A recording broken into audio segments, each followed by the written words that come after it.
말씀은 요한복음 1장 43절에서 51절까지의 말씀입니다. 요한복음 1장 43절에서 51절까지 말씀. 우리 교독하시겠는데요. 제가 43절을 먼저 읽습니다. 요한복음 1장 43절에서 51절 말씀. 이튿날 예수께서 갈릴리로 나가려 하시다가 빌립을 만나 이르시되 나를 따르라 하시니 빌립은 안드레와 베드로와 한 동네 베세다 사람이라. 빌립이 나다나엘을 찾아 이르되 모세가 율법에 기록하였고 여러 선지자가 기록한 그 일을 우리가 만났으니 요셉의 아들 나사렛 예수니라. 나다넬이 이르되 나사렛에서 무슨 선한 것이 날 수 있느냐. 빌립이 이르되 와서 보라 하니라. 예수께서 나다나엘이 자기에게 오는 것을 보시고 그를 가리켜 이르시되 보라 이는 참으로 이스라엘 사람이라 그 속에 간사한 것이 없도다. 나다넬이 이르되 어떻게 나를 아시나이까. 예수께서 대답하여 이르시되 빌립이 너를 부르기 전에 내가 무화과 나무 아래에 있었을 때에 보았노라. 나다나엘이 대답하되 랍비여 당신은 하나님의 아들이시여 당신은 이스라엘의 임금이로소이다. 예수께서 대답하여 이르시되 내가 너를 무화과 나무 아래서 보았다 하므로 믿느냐. 이보다 더 큰 일을 보리라. 51절 같이 읽습니다. 또 이르시되 진실로 진실로 너희에게 이르노니 하늘이 열리고 하나님의 사자들이 인자 위에 오르락내리락 하는 것을 보리라 하시니라. 아멘. 예, 오늘 본문이 만만치 않네요. 그 본문 속에 나오는 인물 한 사람을 중심으로 우리 말씀을 살펴보겠는데요. 나다나엘. 나다나엘이라는 사람이 대단한 사람입니다. 복음서의 이 공간복음서는 바돌로메라는 이름으로 등장합니다. 나다나엘과 바돌로메는 동일인으로 보는 게 좋습니다. 근데 바돌로메라는 말은 바라는 말이 아들이라는 뜻입니다. 그래서 바돌로메 그러면 돌로메 씨의 아들이다. 돌로메의 아들이다 이렇게 말할 수 있습니다. 바디메오 그러면 뭐겠습니까? 디메오의 아들이다. 그 베드로의 이름이 뭡니까? 시몬이고 뭐 게바라 하기도 하는데 바요나 시몬 이렇게 하죠. 근데 요나의 아들이다. 근데 어떤 성경에 보면 요한의 아들 시몬아 이렇게도 하죠. 요난지 요한인지 뭔가 발음의 차인지 사본의 문제인지 아니면 요나가 요하나의 준말이다. 히브리적 이 발음으로 똑같은 거다. 그래서 요나나 요하나나 요한이나 똑같은 거다. 이렇게 말할 수도 있어서 어쨌든 바가 붙으면 요한의 아버지 요한의 아들이라는 뜻으로 그 베드로의 이름을 부르기도 하죠. 요나의 아들, 요한의 아들, 바요나 시몬아, 네가 복되도다. 기억나시죠? 그래서 바자가 붙으면 아들인데 이 바돌로메도 이 돌로메의 아들이라고 이렇게 부르기도 하지만 또 한편으로는 나다나엘이라 부른다. 이렇게 여러분 정리하시면 되겠습니다. 자, 나다나엘이 바돌로메인데 바돌로메는 대단하다. 나다나엘은 대단하다. 여러분 나다나엘을 생각할 때 정말 대단합니다. 이 나다나엘이 나중에 예수님의 12제자 중에 한 사람으로 복음을 전하다가 어디까지 가느냐면 전승에 의하면 뭐 인도 그리고 이 아르메니아라고 하는 지금 아르메니아라고 하는 이 터키보다 동쪽으로 있는 그쪽에 복음을 전하러 가서 순교를 당했다. 그래서 그분의 그 순교에 대한 기록과 그림들이 많은데요. 그 미켈란젤로가 그린 그림 중에 제가 한 가지 보여드릴 것은 이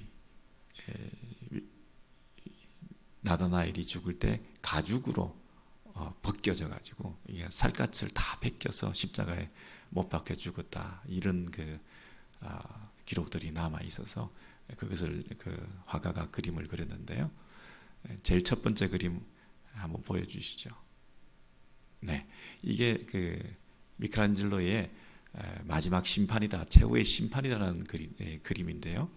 가운데 있는 것이 이제 심판주로 나타나신 예수님이라고 한다면, 그 밑에 여러분 보시기에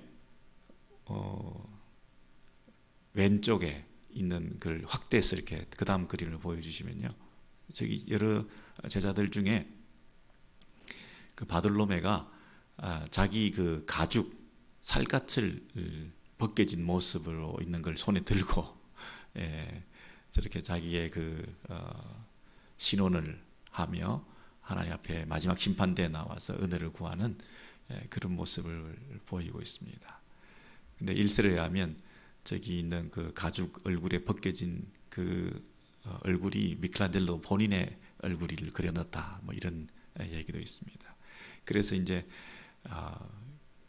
밀라노, 루오모 박물관 이런 데 가보면 그 다음 보시면 입상으로 이렇게 조각된 걸 보면 다른 제자들은 전부 겉옷을 이렇게 걸치고 이렇게 딱 써 있는데, 이 나다나엘은 자신의 가죽, 피부 이게 벗겨진 것을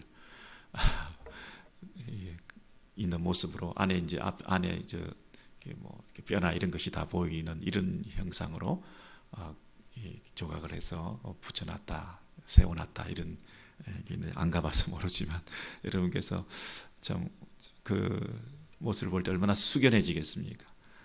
얼마나 나다나엘 그러면 나다나엘 대단하다, 이렇게라도 여러분 기억하셔서 나다나엘의 그 삶을 우리가 따라갔으면, 배웠으면, 그런 생각이 드는데요.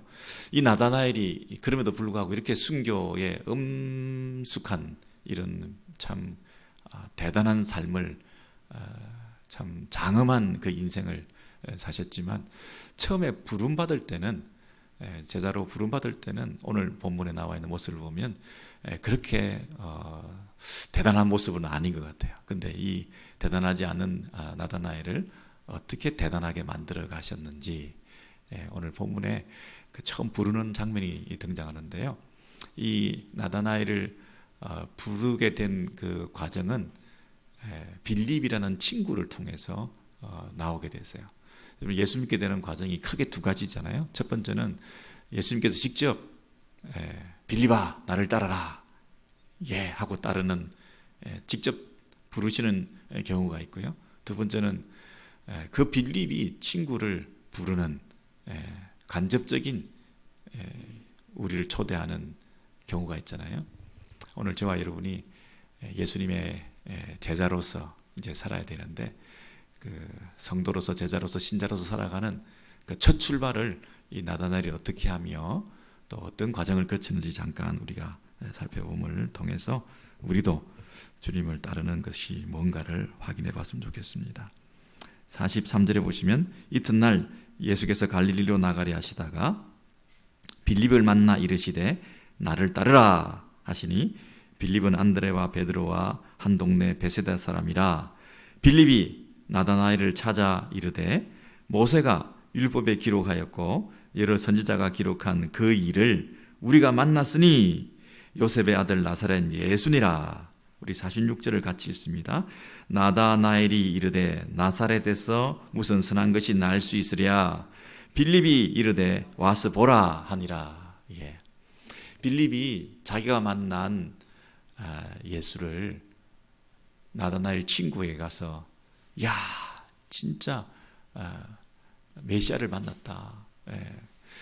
특히 뭐라고 했냐면, 모세가 율법에 기록했고 여러 선지자들이 기록한 그 성경에 기록되어 있는 그분을 우리가 만났다, 이렇게 말을 하는 거예요. 그래서 그런 감격을 가지고 정말 이 성경에 기록되어 있는 이 예언된 말씀의 그 성취로 오신 이분이 우리 눈앞에 나타났다 이러면 정말 막 뛰어나갈 법도 한데, 그렇지 않나요? 그리고 단짝 친구 이 빌립이 그렇게 확실하다 이거는 이렇게 전하면 나다나엘이 정말 하면서 막 뛰어나갈 뻔도 한데 나다나엘 마음속에 어떤 편견 같은 게 있었던 것 같아요. 아니야. 나사렛 예수 메시아가 어떻게 나사렛에서 나오냐? 요셉의 아들 이러니까 야 요셉 뭐 뻔한 사람인데 그 요셉의 아들이 어떻게 메시아가 됐냐? 뭐 이런 생각을 했든지 나다나엘이 나사렛에서 무슨 선한 것이 날 수 있겠냐? 이렇게 약간 시큰둥한 반응을 보이며 핀잔을 주듯이 적극적으로 순종하지 않고 헌신하지 않는 모습을 보였다는 거예요. 빌립은 나를 따라라 그러니까 예수님의 말씀 듣고 그대로 따라 나왔는데 잘 믿었는데 나다나엘이 그러지 않은 모습을 처음에 보였다는 거예요. 그래서 이 빌립이 하도 답답해 가지고 뭐라고 했습니까? 와서 보라 그랬어요. 빌립이 이르되 야 와서 봐라 좀 이렇게 말했다는 거예요. 그러니까 와서 봐라, come and see, 와서 봐라. 이게 무슨 뜻입니까, 여러분? 와서 봐라. 빌립이 자기가 본 그 예수를 나다나엘도 와서 봐라. 와서 보면 믿는다. 자칫 잘못하면 내가 보는 것이 더 중요하다. 이렇게 될 수가 있어요. 듣는 것보다는 네가 직접 봐야 더 이게 확실한 증거니까 눈으로 확인해봐라. 잘못하면 우리의 경험을 더 중요시하게 생각할 수 있어요. 우리 보는 게 뭐 그렇게 대단한 확실한 근거가 됩니까? 우리가 잘못 볼 수도 있는 거지. 사람 잘못 봤습니다. 내가 사람 하나는 잘 봐. 내가 뭐 내 눈은 못 속여. 이런 사람이 진짜 사람을 제대로 봤나요? 얼마나 많이 속기도 하고 잘못 보기도 하고 실수했습니다 이러기도 하잖아요. 그러니까 와서 봐라 한다고 해서 나다나엘의 그 시력을 믿으면 안 되잖아요. 나다나엘의 그 분별력을 과연 우리가 100% 믿을 수 있을까요? 그런 면에서는 조금 조심스럽죠. 근데 이 와서 보라 이 말이 그 앞에도 나오는데요. 이게 39절에 나옵니다. 1장 39절에 예수께서 이르시되 39절입니다. 와서 보라. 그러므로 그들이 가서 계신 데를 보고 그날 함께 거하니 때가 10시쯤 되었더라. 요한의 말을 듣고 예수를 따르는 두 사람 중에 하나는 시몬 베드로의 형제 안드레라. 여러분 여기 보면 그 제자들한테 세례 요한의 두 제자죠. 그 제자들이 예수님을 따르면서 예수님이 어디에 계십니까? 이렇게 물었다는 거예요. 어디에 계십니까? 랍비여 어디 계시오니까 했더니까 39절에 예수께서 와서 보라 이랬다는 말이에요. 그러면 와서 보라 뭘 보라는 겁니까? 어디에 계신지 내 거주지를 보라 이런 뜻이거든요. 어디에 계십니까? 따라와 보라 그 말이잖아요. 예. 그러면 와서 본다는 의미가 뭘까요? 이 제자들이요 그 당시에는 스승 랍비를 따른다는 얘기는 나를 제자로 삼아주세요 이런 뜻이거든요. 그 제자들이 자신의 그 스승과 주인을 모시고 함께 살고 싶습니다. 내가 배우고 싶습니다. 당신의 문화에 들어가고 싶습니다.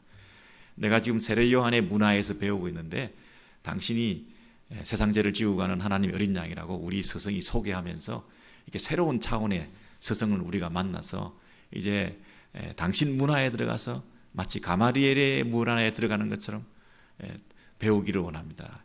랍비 수업을 받겠다 이 말이에요. 당시 랍비가 되는 것은 사회 지도층, 신분 상승, 많은 고학력 이런 것을 가진 랍비 계층에 이르게 되면 사람들로부터 존경을 받게 되니까 내가 하나의 랍비가 되기 위해서는 랍비의 어떤 문화에 들어가서 랍비의 제자가 되는 수업을 통해서 나도 랍비가 되는 그런 과정을 밟는 것이 지금 이 제자들의 목적이고 원하는 것들이에요. 그러니까 어디 계시니까 이 말은 당신의 집에서 같이 살면서 배우기를 원합니다.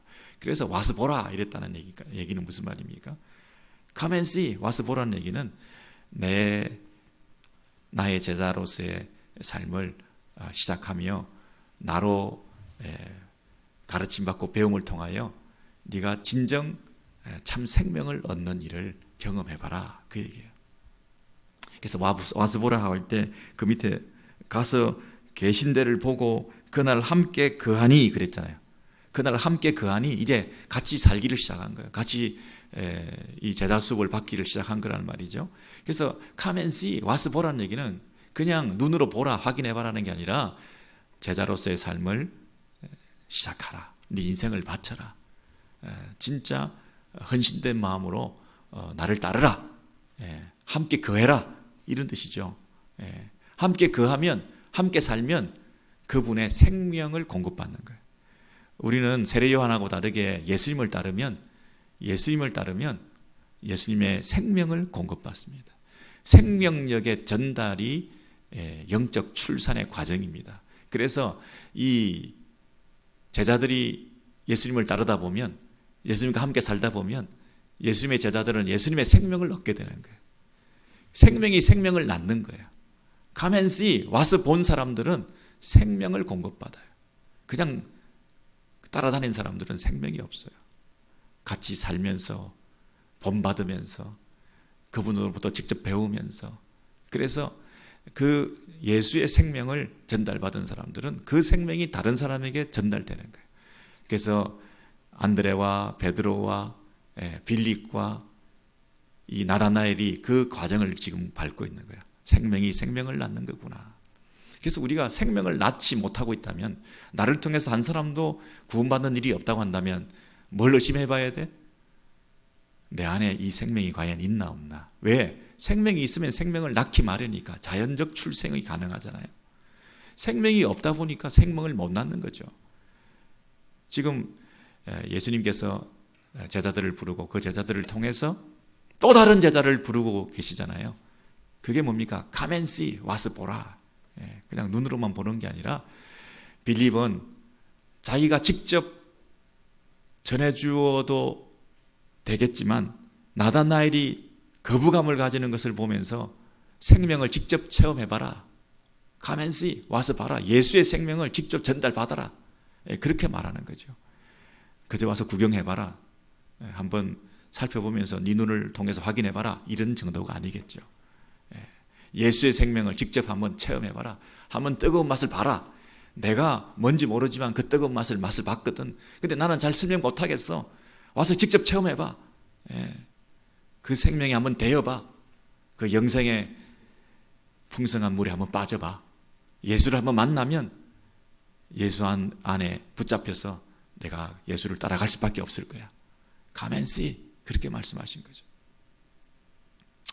저와 여러분이 예수께 와서 예수를 본 사람들이죠. 그래야 다른 형제들을, 다른 친구들을 향해서 Come and see 이렇게 말할 수 있어요. 그를 봐라. 그를 봐라. 그를 만나봐라.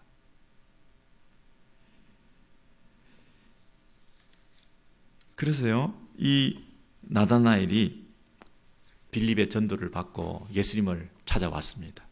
예수님을 찾아왔는데 그 예수님을 찾아오는 그 모습을 누가 먼저 보셨냐 하면 예수께서 그를 먼저 보고 계셨어요. 그게 47절입니다. 예수께서 나다나엘이 자기에게 오는 것을 보시고 그를 가리켜 이르시되 보라 이는 참으로 이스라엘 사람이라 그 속에 간사한 것이 없도다. 여러분, 빌립이 뭐라고 했습니까? 와가지고 예수를 한번 봐라. 예수를 보러 온 사람이 누굽니까? 빌립이죠. 빌립이 예수를 보러 왔는데 그 빌립을 먼저 보고 계셨던 분은 누군가요? 예수시죠. 빌립이 전도에서 나다나엘을 데리고 지금 오고 있는데 예수께서 그것을 먼저 다 보고 계셨다는 거예요. 그래서 빌립이 나다나엘과 함께 올 때 그 모습이 어땠을까요? 조금은 억지로 오지 않았을까요? 나다나엘이 한번 믿거나 말거나 따라왔지 않겠습니까? 막 기쁨으로 막 달려왔겠습니까? 구세주를 만나기 위해서? 아니면 뒤처져 가지고 뒤에서 따라왔겠습니까? 억지로 한번 친구 때문에 한번 가보자 하고 왔겠습니까? 하여튼 뭔가 흔쾌하지 못하고 조금 이렇게 미련을 남기고 있고 유보적인 자세로 뭐 별거 있겠냐, 속는 셈 치고 가보자, 나사렛에서 뭐 선한 게 나오겠냐, 여러분 이런 태도 아니었겠어요? 그렇게 오고 있는데 그 모습을 누가 봤다고요? 예수께서 나다나엘이 자기 오는 것을 보시고 그랬습니다. 그럼 우리 같으면 그 나다나엘에 대해서 그런거리가 왜 그렇게 삐딱하냐, 네 마음 심보가 왜 그러냐, 아직도 의심하고 있냐, 이렇게 말씀하실 뻔도 한데 예수께서 뭐라고 얘기하시느냐면 그를 가리켜 이르시되 보라 이는 참으로 이스라엘 사람이라 그 속에 간사한 것이 없도다. 여러분 이런 극찬이 있나요? 예수께서 칭찬하신 사람들 중에 이런 칭찬을 이런 정도 받은 사람은 없을 거예요. 참 이스라엘 사람이라, 참으로 이스라엘이라, 그리고 그 속에 간사한 것이 없다. 이 간사라는 말이 너무 좀 부정적인 단어인데요, 너무 순수하다, 너무 거짓이 없다, 극과 속이 다르지 않다, 그 속에 간사한 것이 없도다. 여러분 이것을 조금 영적으로 영해해서 이 가죽을 씌우지 않았다, 다 벗겨졌다, 그 인생이 온전히 하나님 앞에 덜어졌다, 그 속에 간사한 것이 없다, 겉으로 꾸미는 것이 없이 이 바돌로메는 자기 껍질까지 벗겨서 주님 앞에 온전히 헌신했다. 그렇게 이 바돌로메를 평가하고 추앙하는 사람들이 있어요. 바돌로메 진짜 대단하다, 간사한 것이 없다. 근데 이 칭찬을 예수께서 하셨다는 거예요. 정말 트랜스페런하다, 정말 어떻게 저렇게 마음이 정직하고 순수하냐, 그러면서 예수께서 극찬을 하셨어요. 여러분 예수께서 정말 나다나엘이 그런 포텐셜이 있기 때문에 칭찬을 했겠죠. 그렇지만 예수님이 사람을 대하는 태도를 한번 보세요. 삐딱한 녀석이 지금 억지로 끌려오고 있는데 그 나다나엘을 제자 삼기 위해서 예수님이 보이는 태도는 너무나 긍정적인 언어로 너 대단하다, 정말 너 같은 친구를 본 적이 없다, 어떻게 그렇게 마음이 순수하냐, 너무 솔직하다, 여러분 이렇게 막 칭찬해줬어요. 부정적인 사람을 대할 때 너무너무 긍정적인 언어로 이렇게 대해줬어요. 그랬더니 나다나엘의 반응이 어떻게 나옵니까? 48절에 보면 나다나엘이 이르되 어떻게 나를 아시나이까. 마음이 활짝 열렸어요. 어떻게 나를 아시나이까. 그렇게 긍정적인 자세로 점점 바뀌더니 그 나다나엘에게 예수께서 이렇게 말씀하십니다. 빌립이 너를 부르기 전에 내가 무화과 나무 아래에 있을 때에 보았노라 그랬습니다.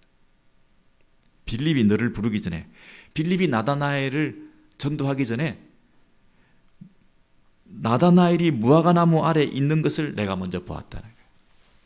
그래서 나다나엘에게 빌립이 전도하게끔 빌립을 먼저 불렀지도 몰라. 그죠? 예수께서 빌립을 부르신 목적은 빌립이 나다나엘에 가기도 전에 이미 나다나엘을 무화과나무 아래에 있는 것을 봤기 때문에 그 무화과나무 아래에 있는 그 나다나엘을 예수로 초청하기 위해서, 제자 삼기 위해서 그 빌립에게 가서 그 빌립을 통해서 너 나다나엘을 데리고 와라, 이렇게 전도하셨는지도 몰라요. 그렇잖아요. 이 모든 과정을 예수께서 다 주관하고 계셨어요. 다시요, 빌립은 내 친구 구원받게 해야 되겠다, 예수께 소개해야 되겠다, 가서 보자, 우리가 보자, 이렇게 했는데 나다나엘이 예수를 보기도 전에 예수는 나다나엘을 보고 있었어요. 지금 걸어오고 있는 것도 보고 있어요. 그 모습도 보고 있어요. 그리고 그 속마음도 보고 있어요. 속도 보고 있어요. 간사한 것이 없다. 그 속을 보시고, 그리고 현재 걸어오고 있는 것도 보고 계시는데 과거에 무화과 나무 아래에 앉아 있었던 것도 이미 보고 계셨어요. 나다나엘을 다 아신 거예요. 예. 여러분, 나다나엘이 무화과 나무 아래에 있었다는 말은 무슨 뜻인가요? 뭐 열매 떨어지기를 기다리면서 그걸 보고 있었다는 게 아니겠죠?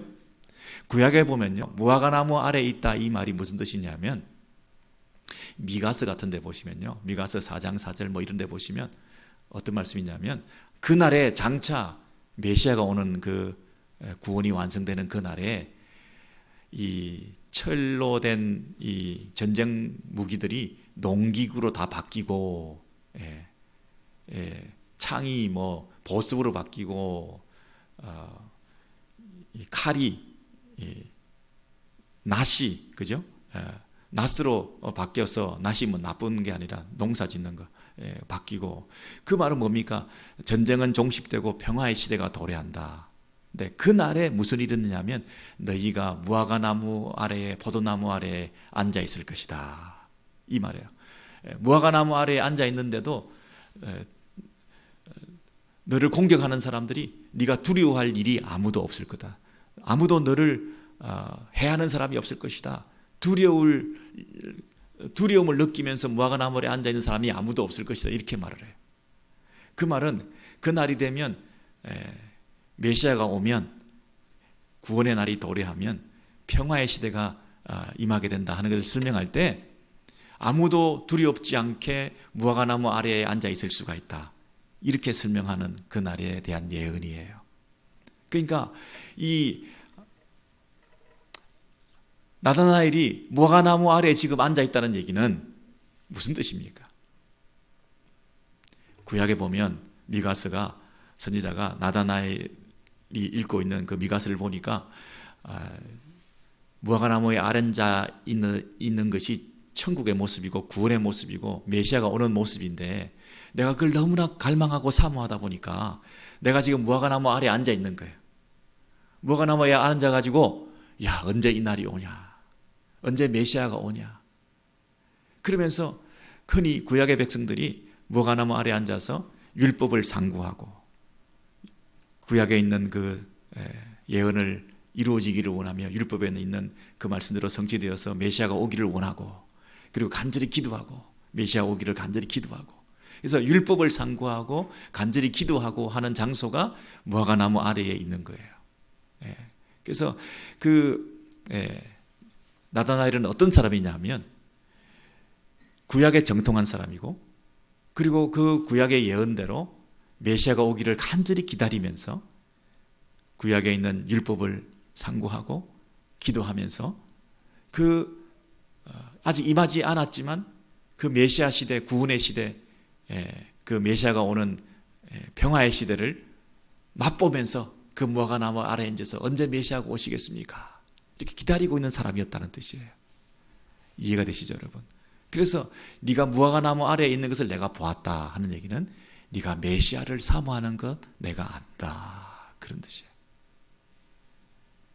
메시아를 사모하는 것을 내가 안다. 근데 그 말씀을 하니까, 네가 무화과 나무 아래에 있는 것을 내가 이미 보았다. 빌립이 너를 불러서 지금 온 것이 아니라 네가 무화과 나무 아래에 있는 것을 내가 너를 보고 알고 있다, 이랬더니, 그 얘기를 들었던 이 나다나엘 입장에서는, 이분이 바로 그분이구나 하는 것을 느끼게 된 거죠. 내가 무화과 나무 아래에 있는 것을 어떻게 알았지? 나를 뭐 CCTV로 달고 추적해봤나? 이런 정도로 놀람이 아니라, 그것만 해도 놀랍죠. 내가 무화과 나무 아래에 있는 것을 생전 처음 보는 사람이 어떻게 알았겠습니까? 그것만 해도 놀랍지만, 그 아래에 앉았다는 그 의미를 알고, 내가 무화과 나무 아래에 앉았던 너를 안다는 얘기는 우회적으로 메시아가, 예수가 자신이다 하는 것을 알려준 거잖아요. 자기들끼리 통하는 그런 메시아 됨의 증거를 이 나다나엘에게 예수께서 알려주신 거잖아요. 그러니까 나다나엘이 엎드려서 이렇게 말을 합니다. 그 밑에 보시면, 나다나엘이 대답하되 49절에, 랍비여, 당신은 하나님의 아들이시요 당신은 이스라엘의 임금이로소이다. 이렇게 말을 하는 거예요. 하나님의 아들이다. 여러분, 이 나사렛 촌동네에서 왔던 이 나사렛 예수라는 분이 어떻게 메시아냐, 무슨 선한 것이 나올 수 있냐, 이런 부정적인 태도를 취했던 이 나다나엘이 지금 뭐라고 됐습니까? 당신은 하나님의 아들이십니다. 이스라엘의 참된 왕이시고 구원자십니다. 이렇게 고백하게 됐다는 거예요.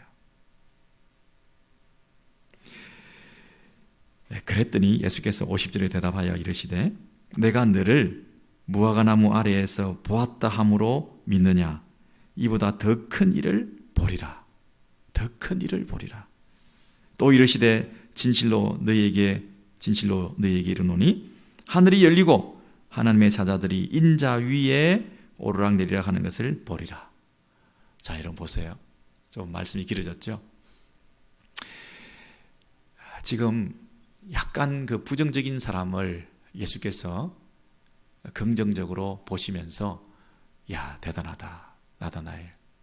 그렇게 칭찬하였더니 이 나다나엘이 마음이 활짝 열려가지고 예수님을 대하게 되었는데, 예수님께서 너의 과거를 안다.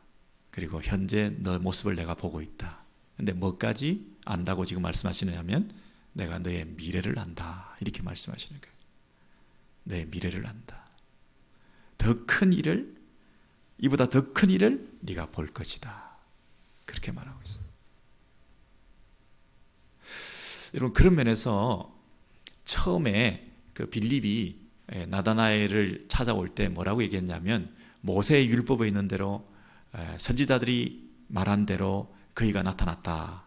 이렇게 처음 소개했던 것을 보면 평소에 이 빌립하고 나다나엘이 구약에서 오실 그 예수를, 메시아를 찾고 있었던 거죠. 야, 구약에서 얘기하는 그분이 나타났다. 그 얘기를 평소에 구약 성경 안 읽었던 사람이, 메시아에 대한 사모함이 없었던 사람이 그 얘기를 하겠냐고요. 그러니까 나다나엘하고 빌립하고 늘 친구인데 늘 이것을 사모하면서 기다리고 있었던 거죠. 그러니까 그분이 나타났다, 그이가 나타났다, 이렇게 직접 말을 했던 거죠. 그리고 이 나다나엘 입장에서 처음에는 이 나사렛에서 선한 게 나오겠냐, 이게 그냥 뭐 민족적인, 장소적인, 지역적인 편견을 가지고, 직업적인 편견을 가지고 뭐 요셉의 아들이 뭐 그럴 수 있겠냐, 이런 생각을 했다고 처음에 생각했는데, 우리가 조금 더 공부를 하다 보니까 미가서의 5장 1절 2절 이하에 나오는 베들레헴에서 이 이스라엘을 다스릴 자가 온다 했던 그 예언을 심취해 있었던, 메시아를 기다리고 있었던 나다나엘 입장에서는 나사렛에서 뭐가 나온다고 할 때 뭔가 불편했던 거죠. 그런 면도 있었던 것이에요. 그래서 나다나엘은 사실은요 가나 출신입니다. 그래서 2장으로 넘어가면 바로 가나의 혼인잔치. 그래서 나다나엘이 예수님의 제자가 되어서 처음 아마 이 가나에 있는 혼인잔치에 예수님을 초대하셨는지도 모르겠어요. 그렇게 연결되어서 있는데, 그 가나는 어떤 지역이냐면 나사렛이나 거의 비슷한 지역이에요. 같은 갈릴리 변방에 있는 시골이나 마찬가지예요. 가나나 뭐 나사렛이나 거기서 거긴데 자기가 감히 나사렛에서 뭐 선한 게 나오겠냐 이렇게 말했을 리는 없을 거 아니겠어요? 비슷한 동네인데 가나나. 그러니까 이게 베들레헴인데 아니, 이런 마음으로 의심을 품고 왔던 사람 같아요. 그래서 편견을 가졌건 의심을 가졌건 뭔가 확실하지 않았던 이 나다나엘이 예수님을 만나서 마음이 활짝 열어서 네가 무화과나무 아래에 있었던 것을 내가 보았다 할 때 내가 기다리던 메시아가 바로 이분이구나 하고 알게 된 거죠. 근데 그 나다나엘에게 예수께서 너의 미래까지도 내가 책임진다 이렇게 말씀하시는 거예요. 간사한 것이 없다 이렇게 나다나엘을 칭찬했는데, 과연 나다나엘이 진짜 뭐 죄가 하나도 없고 완전히 흠이 없는 그런 사람이었겠습니까? 성경 구절 하나 우리 띄워주시면요, 베드로전서 2장 22절 말씀을 잠깐 우리 보겠습니다. 이 본문을 한 절 한 절 보다 보니까 이렇게 좀 길어지고 있는데요, 2장 베드로전서 2장 1절, 2절 이하 쭉 한번 24절까지 한번 보시면요.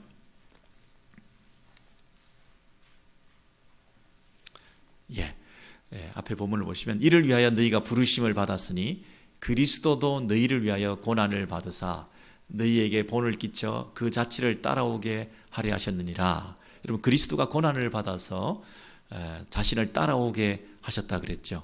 근데 22절에 보시면 그는 죄를 범하지 아니하시고 그 입에 거짓도 없으시며, 여기에 22절에 나와 있는 예수님은 죄가 없으시고 그 입에 거짓도 없으시며 할 때 이 거짓이 간사함도 없으시며 그런 뜻이에요.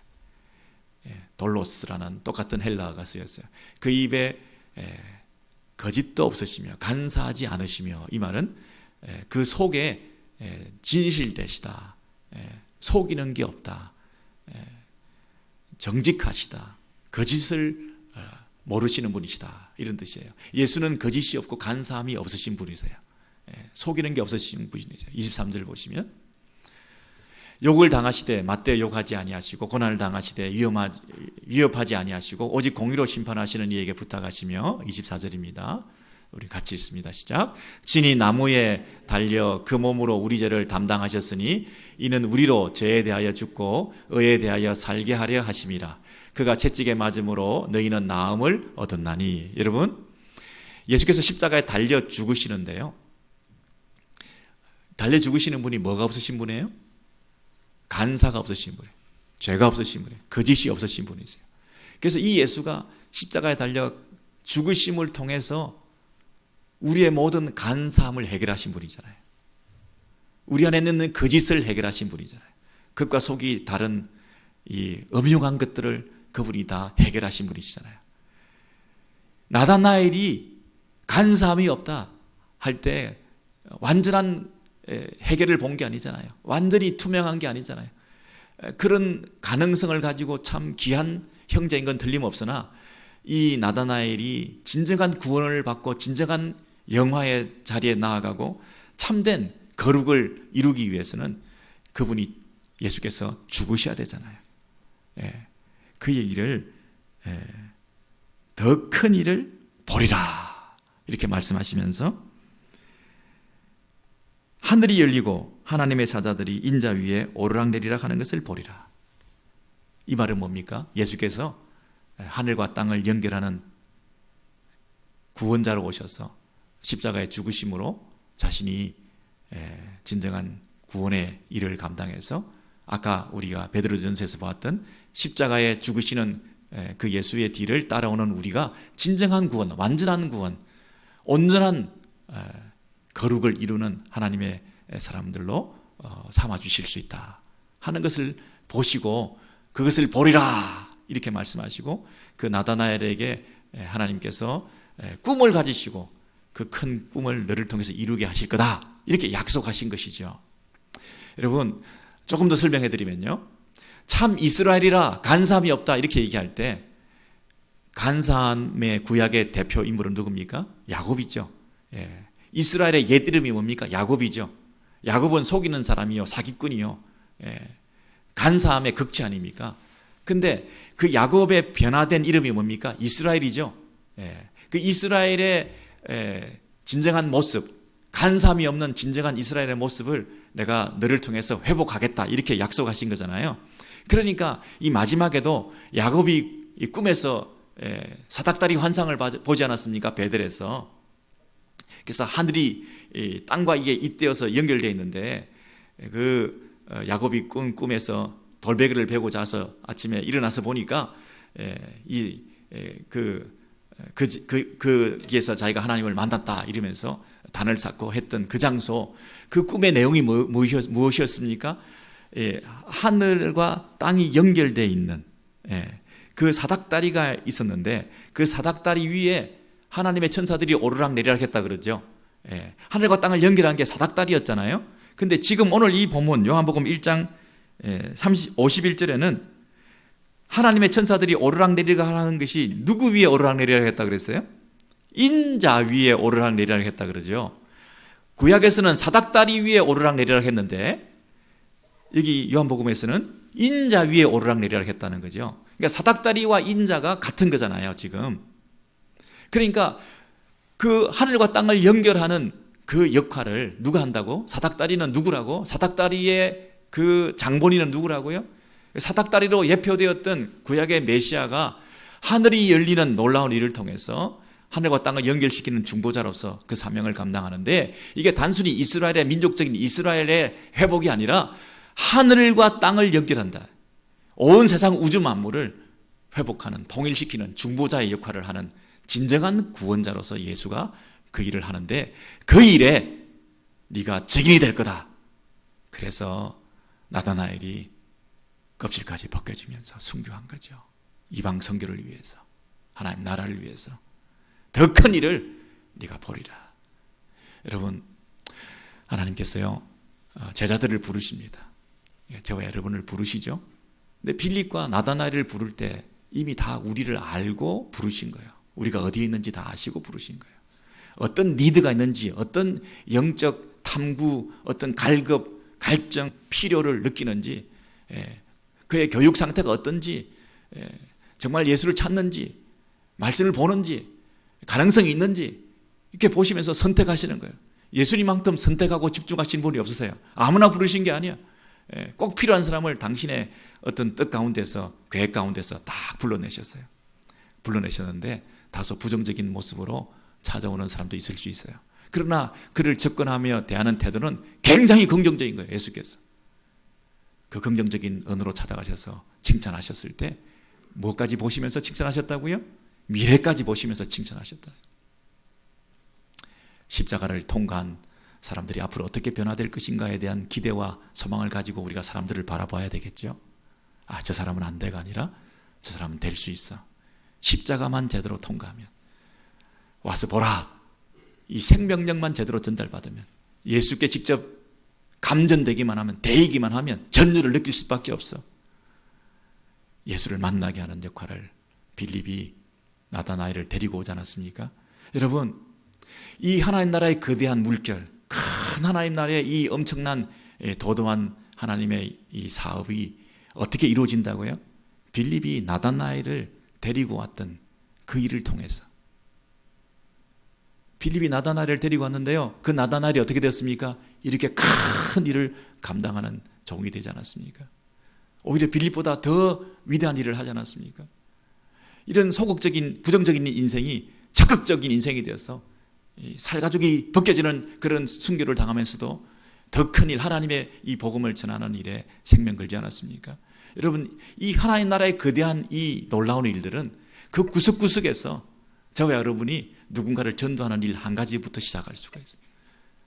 여러분의 나다나엘은 누굽니까? 와서 보라 하는 그 말 한마디가 그 하나님 나라를 세우는 기초석이 될 수가 있어요. 그런 작은 돌들이 모여서 이 큰 집들이 건설되는 거 아닙니까? 여러분이 그 일에 지금 부름받은 거 아닙니까? 그리고 부정적인 사람들에 대한 긍정적인 이 태도를 취하고 칭찬하고 하는 그 예수님의 그 태도 하나, 사람을 대하는 그 태도 하나, 사람을 바라보는 그 어떤 소망, 미래까지 바라보시면서 그를 칭찬하고 맞아주시는 그 예수님의 그 넓은 마음, 이 긍정적인 언어, 이런 것들이 하나의 나라를 세워가는 큰 기초가 되는 거 아니겠습니까? 오늘도 저와 여러분이 그런 태도와 자세로 믿음으로 살아가시는 하루가 되시기를 소원합니다.